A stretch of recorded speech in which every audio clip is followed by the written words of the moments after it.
senhoras e senhores, Política Nacional de Gestão de Resíduos Sólidos.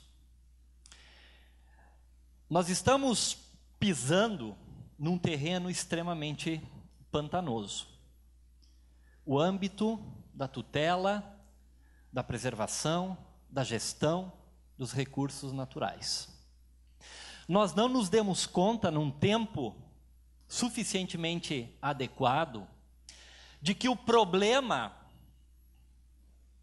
da escassez dos recursos naturais, do uso abusivo dos recursos naturais, só é tratado enquanto problema no momento em que o sistema econômico sentiu a necessidade de preservar os recursos naturais, porque percebeu que a escassez estaria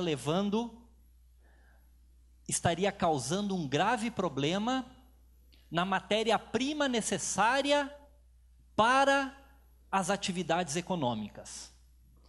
O legislador, entretanto, e o profissional do direito, no mais das vezes, compreende e entende que consegue promover a tutela do meio ambiente utilizando unicamente os chamados instrumentos de comandos e controles, leis e penas. É assim que nós estamos acostumados a fazer a tutela do meio ambiente. Meus caros, as possibilidades de burla desse sistema de comandos e controles é muito grande, é muito ampla. Alguns países já adotam, na tutela do meio ambiente, o uso dos chamados instrumentos econômicos. Aqueles instrumentos criados pela lei, pelo legislador, construídos no âmbito do direito e que interferem no sistema econômico. O novo sistema de proteção, de tutela do meio ambiente deve prever não apenas crimes e penas, sejam elas no âmbito do direito penal, sejam elas no direito administrativo sancionador, as infrações administrativas. O moderno sistema de tutela ambiental deve prever mecanismos de estímulo ao cumprimento das leis ambientais e as chamadas sanções positivas, as normas premiais, os prêmios para aqueles que cumprirem as leis ambientais. Eu não estou propondo aqui o afastamento dos mecanismos de comandos e controles.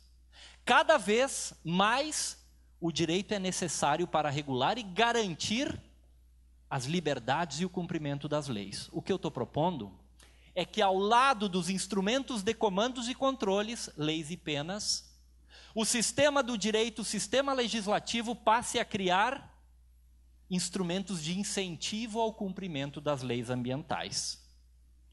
Imaginem os senhores uma lei que determina um teto de poluição de uma chaminé de uma empresa.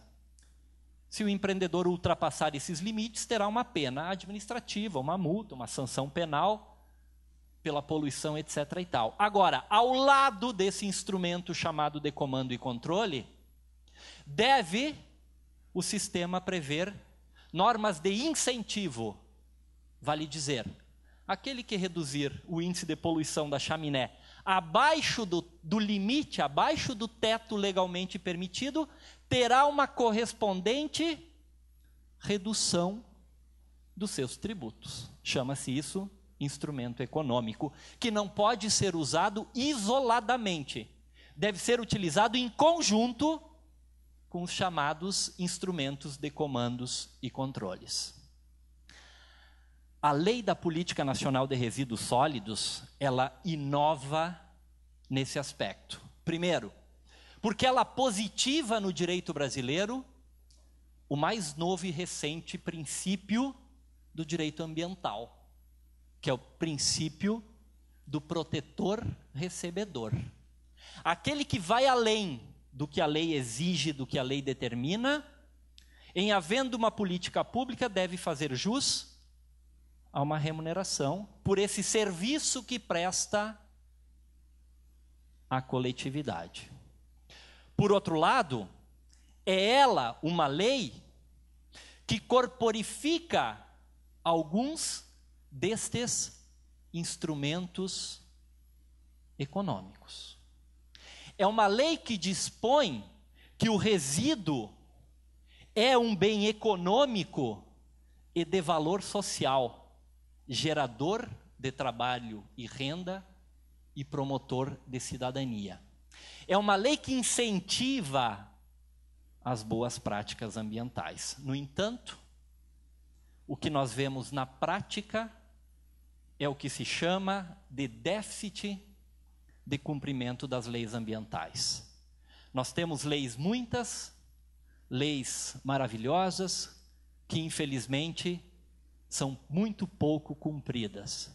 E elas não são cumpridas unicamente porque os instrumentos que forçam o cumprimento da lei são instrumentos de comandos e controles, são leis e penas. A logística reversa, por exemplo, o seu descumprimento enseja unicamente uma pena administrativa ou criminal. Se a logística reversa viesse acompanhado de um instrumento econômico, por exemplo, a retenção de uma caução. Imaginem os senhores a fabricação de um pneu em que o governo retivesse uma caução para quando essa carcaça de pneu fosse devolvida para a indústria. Eu tenho certeza que não haveria pneus jogados nos rios, nos terrenos baldios. São dois instrumentos que se complementam.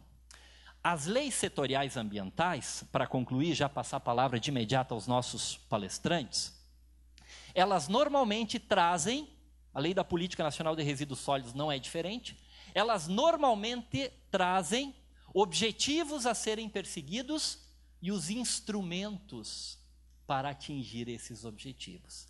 Esses instrumentos podem ser a coleta seletiva, a logística reversa, a inclusão das associações e cooperativas de catadores e outras tantas. Por isso, é uma lei nova. Muito bem. Eu passo de imediato aos debates. Eu peço que os interessados em dirigirem perguntas aos nossos painelistas que levantem a mão para que eu possa encaminhar o microfone.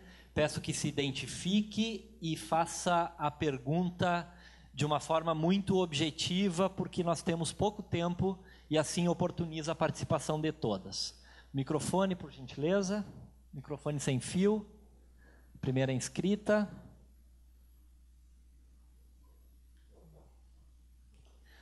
Identifique-se, por gentileza, e tente ser concisa na pergunta, por favor.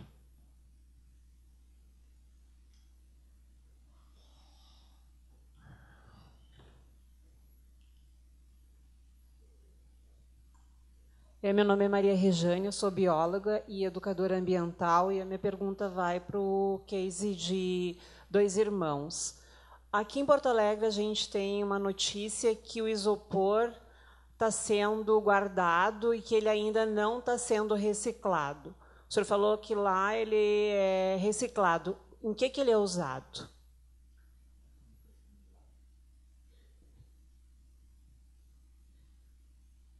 Ele pode ser transformado em diversas coisas, inclusive uma porção pode ser usada na vareta para calçado, outras peças da área de construção civil, né, pode ser transformado.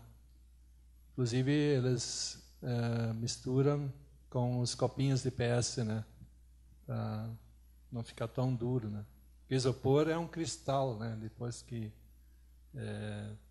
tira o ar dele, né, ele vira uma pedra, né, pode atirar assim, parece vidro, né, quando ele bate no chão. Então, e aí mistura o copinho para não ficar tão duro, assim, né, diversas peças, né, injetadas. Okay. Lá no fundo. Obrigada. Maria do Caravaggio, sou geógrafa, especialista em gestão ambiental. Roque, prazer novamente te ver. A minha pergunta são duas. Uma para o senhor Basso, o segundo, Felipe. É o passo 2. Desculpa. Então, assim, tu falaste que a reciclagem de aparas para a transformação do papel ela é muito mais difícil ambientalmente do que a transformação da celulose em papel, tá? Então, esse é o meu questionamento. E o outro é para o senhor Vanderlei. Qual a vida útil de um tanque de combustível subterrâneo? E também se a Ipiranga dá apoio técnico para quem tem a sua bandeira, né, para fazer essa retirada e, enfim, posterior reciclagem. Obrigada. Antes de passar as respostas, eu acho que vou, em razão do adiantado da hora, eu vou verificar se há mais perguntas na plateia e depois responderemos em bloco, porque nós estamos em cima do nosso horário. Alguém mais deseja dirigir algum questionamento, por favor? Boa tarde, meu nome é Maicon, sou biólogo, mestrando em Engenharia Civil de Gerenciamento de Resíduos.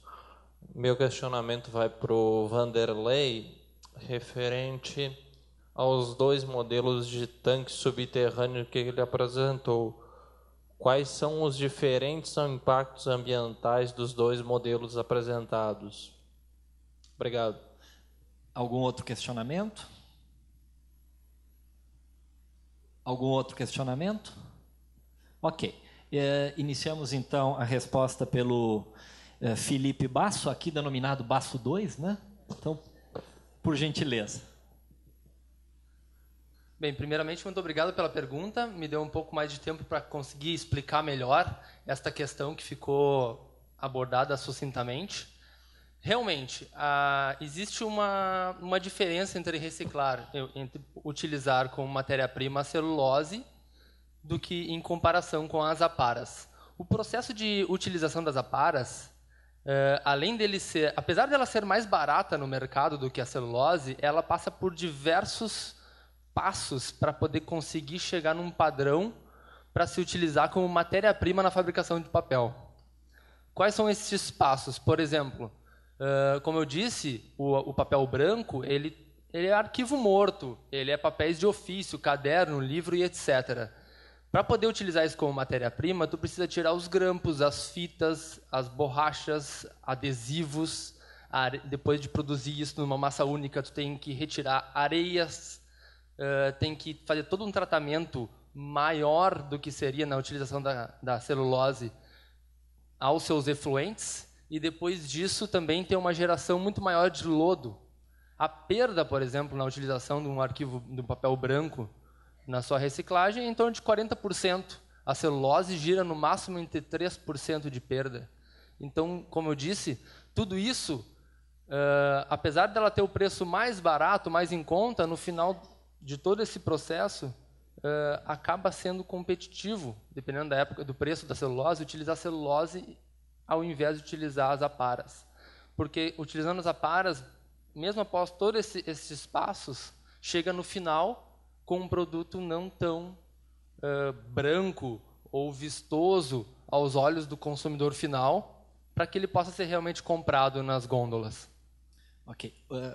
Obrigado, Felipe. A palavra com o Vanderlei para as respostas, por gentileza. Olá. A primeira é sobre a questão da vida útil dos tanques, né? Os tanques, esse de parede simples, que foi o primeiro que eu apresentei, eles hoje já não podem mais ser utilizados, tá? Então isso já é proibido, você ter um tanque de parede simples subterrâneo. Mas esses tanques, eles têm em média a vida útil de 30 anos. Tá? Evidentemente que após um período aí dos seus 15, 20 anos, existe todo um regramento de acompanhamento das condições desse tanque. Tá? Se ele está em boas condições, está estanque, né? Se não tem problemas nenhum de vazamento, tem testes periódicos, acompanhamento da evolução dos estoques do posto. A segunda é com relação à assessoria. Sim, todos os clientes que têm a bandeira Ipiranga, eles contam com o apoio da assessoria, que é o nosso colega Leonardo, que fica aqui no Rio Grande do Sul, e dá toda essa assistência aos clientes. Bom, temos uma outra pergunta também com relação ao impacto ambiental, né? Evidentemente que os tanques de parede dupla ou os jaquetados, o risco de impacto ambiental é muito menor, né? Porque eles possuem no seu interstício, entre as duas paredes, eles possuem um sensor, né, ligado a um sistema de monitoramento, que quando acusar algum problema de produto, né, ele... ou pode ser até água que fure a jaqueta, entra água, ou o produto que fure o aço, ele acusa nesse sensor, acusando o sensor, o tanque tem que ser paralisado e ser trocado. Ou seja, ele tem uma barreira preventiva na sua instalação. Os anteriores, evidentemente que se furar, vai ter um impacto ambiental na área. Isso existe, é uma atividade com risco potencial, né? E depois disso, vamos dizer assim, existe todo um processo de investigação e remediação que tem que ser realizado. Mas, com certeza, ele é muito mais caro, é mais difícil, mas o mercado ele funcionava assim, né?